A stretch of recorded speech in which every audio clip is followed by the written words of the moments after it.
G'day guys, day 2, Saturday the 30th. Is it the 30th? I don't know, I've just driven from Brisbane and I haven't had a coffee, so this could be a little sketchy. Anyway, today with me is Joe from the DPI, that is DPI New South Wales, and most importantly, that is the DPI department that regulates the R licence system. So, Joe, I reckon we should call, rather than GI Joe, you should be DPI Joe. I am DPI Joe. I don't know where GI Joe came from. I reckon DPI Joe. I'll take either one. DPI Joe. Okay, DPI Joe. So let's start from the very beginning. How is public land hunting, and that's what we mean, we're talking about public land hunting, regulated in New South Wales? Okay, so there's various layers of regulation that we must abide by. So the whole public land program is, I guess, underpinned by the Game and Feral Animal Control Act. Okay. So DPI hunting as a unit, we are basically the hunting regulator and we administer that act. And there's different layers, as I mentioned, of regulation under that act. So if you do hold an R licence and you have booked into public land, there's a few things that you need to abide by. So basically, the holder of an R licence needs to abide by the licence conditions, which are attached to the licence. We also have a written permission system. So when you do book into the forest, you'll be generated a written permission. And that written permission lists all of the conditions of hunting in that forest. Now, because they're working forests in New South Wales, certain areas may be excluded from public access, okay? And that's for the safety of other forest users, forestry workers, and those types of things.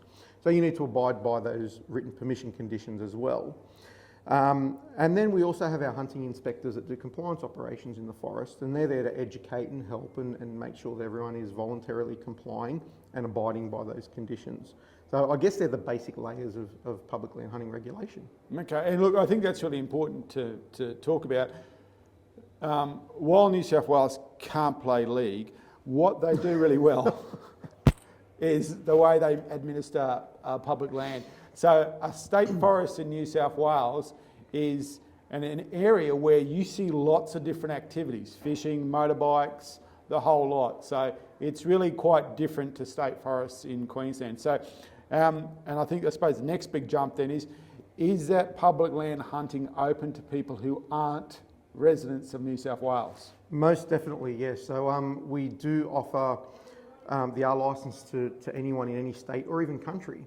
So we do have a lot of licence holders in Queensland, Victoria, South Australia, a few from Tasmania, Western Australia.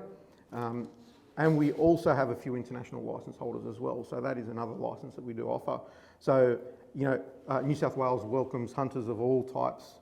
We have, no issue with that. We actually encourage people to visit our state. Yeah, and that's an interesting, again, you know, because people ask me, you know, why are you hunting in New South Wales? I've been hunting in New South Wales since 2008 through the R licence system. So it is open. And there's about 10% of all R licence hunters come from Queensland, is that about right?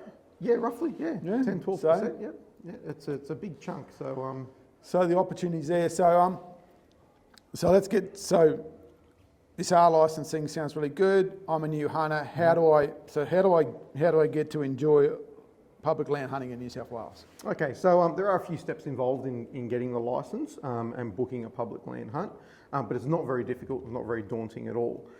So basically, any new hunter that wants to take part in the program, you need to complete some mandatory education, okay? And that's called the R licence accreditation course.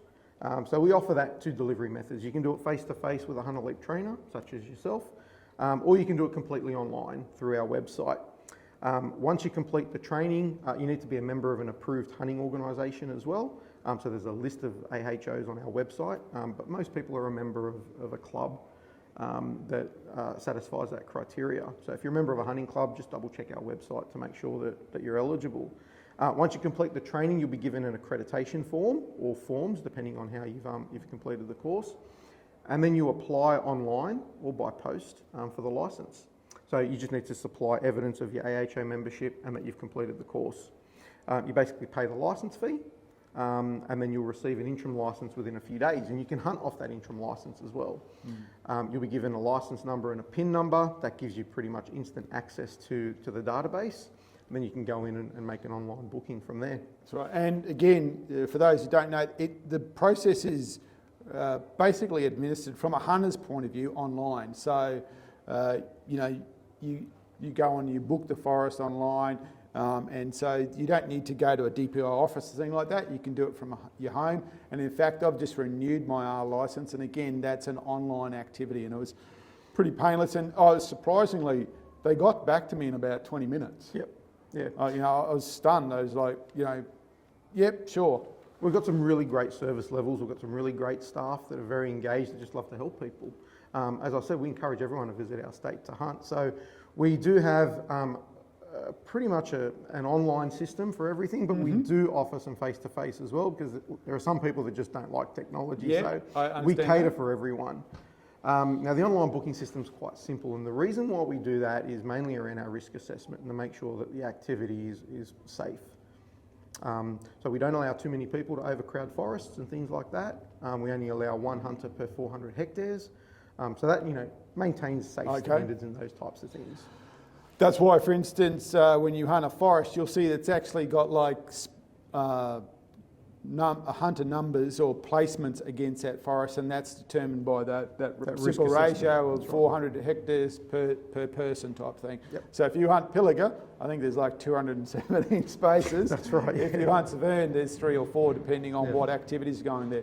So I mean, I suppose that's the cream for the hunter. So what's my obligations? What's my part of the deal? Okay, so as I mentioned, you need to be a member of an AHO. Yep. You need to hold your R licence. You need to have your written permission with you. So, as I mentioned, when you book a hunt, you'll receive a written permission. Now, that written permission is specific for the forest that you're hunting on. So it'll have different conditions in there, where you can and can't hunt, maybe where you can and can't camp.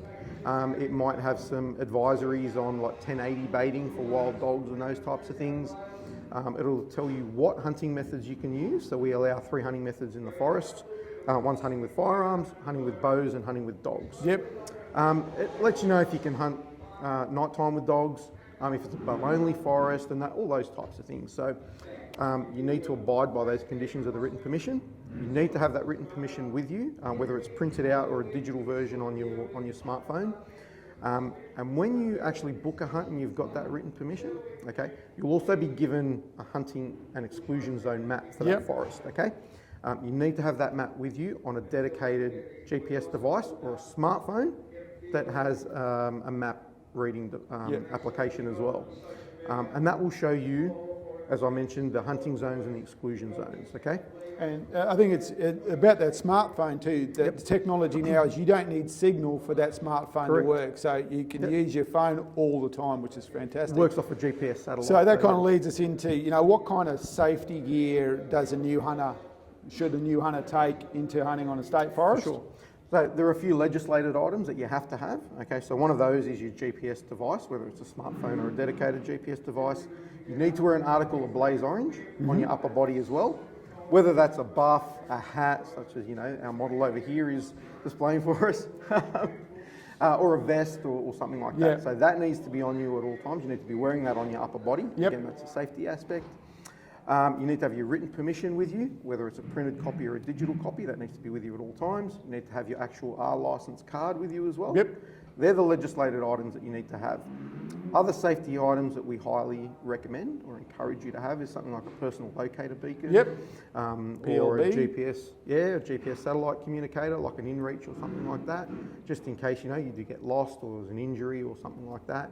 But really happy to say we've had no major incidents in public land hunting since the program began. And that's a really amazing fact because, there's often the association with the risk with hunting, but in fact, in terms of statistically, it's one of the safest activities you can do. Yeah, that's right. Your kitchen's more dangerous than a state forest, Mate, your kitchen or your job site or anything like that. So I suppose that's all the big question is for a lot of people then, what's the cost here? What is the cost associated with this? So there's a cost to complete the training, and that's different depending on how you actually complete the training. So if you do it through a club, they may have special deals or stuff like that. If you do the online training, it's $40, whether you do one category or all 3 categories. Sure. Okay. And then there's a licence fee. So it's $75 per year for your R licence. It gets cheaper if you have a longer licence term. I bought 5 years. The 5-year term, so it's about $67.50, I think. About something like $320 or something like that. Something like that, I don't remember off the top of my head all those licence fees. So they're the only costs that are really involved, and there may be a cost for your AHO membership as well. And speaking of which, ADA are currently running the R licence course right here, right now, at the show over the whole weekend. So today, Saturday, and again Sunday. So they're running it right here. So you could come to the show, have a check stuff out, and actually get your licence. That's right. Yeah. And if you need to join a club, the ADA have actually got a deal on club membership as well. Yep, that's right. So thanks for your support. We really appreciate you doing the education and stuff for us. So. We've got some people waving us down outside. Yeah, that's it. We're going to get out of anything else, mate? Because I think that's a good place for us to start. Yeah, no, look, more than happy to come back if you've got any other questions or anything else you want to discuss about public land hunting in New South Wales, or if you want to talk about the Native Game Bird Management Program. We have a lot of people from Queensland that come down and hunt the Riverina and help landholders control those problem ducks. So, mate, I could be here all day, and I'd love to be here all day. I think that's it. I think that's a wonderful. That's it. Yeah, we'll do this again, and we'll expand on those opportunities, mate. Thanks very much for your time. It's always a pleasure, guys. That's podcast 1 for Saturday, and we'll be launching the second one pretty soon. And that horrible noise in the back is the extreme motorbike event outside the window. See you around. Thanks, guys. Thanks for having me.